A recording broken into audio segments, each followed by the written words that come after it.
Okay. And the proceeds that benefit the charity, and how many games do they get to play? They're guaranteed to play three games.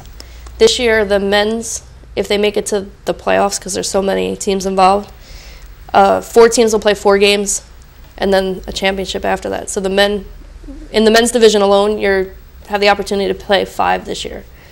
The other 2 divisions are smaller, so they're guaranteed. So there are women teams? There are women's teams. Are there co-ed teams? There are co-ed teams. And there are co-ed teams? Yes. And do they play against each other? Or the women play the women, right? Women play the women, co-ed plays co-ed, men play men. Okay.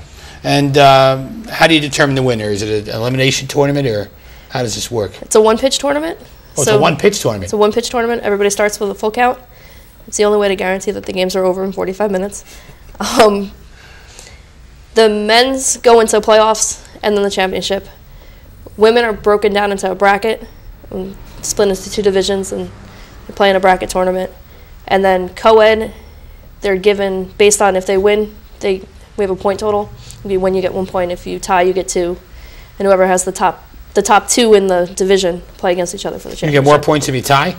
You get 1 point if you tie. Oh, 1 point if you tie. There's no time for overtime. Yeah, I was going to say. So, and then the winner's determined, I guess, in that process, and you give out trophies? You give out trophies. And if someone doesn't want to play, are there other ways they can help? Absolutely, because it takes a lot of hands to run this tournament. So how else can they give us an idea on how they can help? We have timekeepers at the fields because, like I said, there's no time for overtime. After 45 minutes, the game's over, regardless of where you are. We have food at the fields, tons of people selling food, just making sure that the day's going okay. Because there's over 300 people involved in the actual playing of the games, random people throughout the fields, so that everybody can stay in contact with our main field, which I try not to leave unless I have to. So there's more than one field you play on? There's 9. 9 fields? Yes. And you camp out at, what's field number 8, I guess? I try to camp out at field number 8 so that everybody knows where I am, but I end up across the... So give me a problem you might run into at one of these events. There are no problems. Oh, there are no problems? There are no problems. Everybody gets along. There's no problems. I've got so many cops, firemen, and EMTs there. I'm good. You're no problems. No problems. So who are some of the sponsors of the event? It's mainly sponsored by the Elizabeth Fire Department Credit Union. They've been sponsors from day 1 of the event. The Elizabeth Fire Department is a sponsor. New Jersey State FMBA. Wakefern for all of our food. They come through every year. And ASA, which is the Amateur Softball Association. The umpires come out, they volunteer their time, and they usually give a donation of their own at the end. And this year we had a guy from the fire department come out and say that he would make shirts to help us raise more money. So his company is All Hands Tees.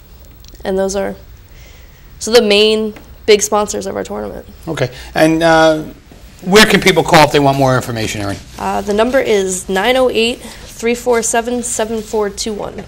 And that's you? That's me.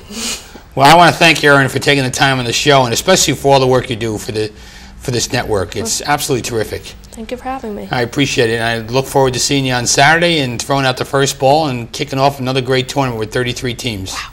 Yes. Big deal. Thank you. For Erin Kelly and Jessica Topolowski, I'm Chris Bolwage. We'll see you next week on another edition of Our City.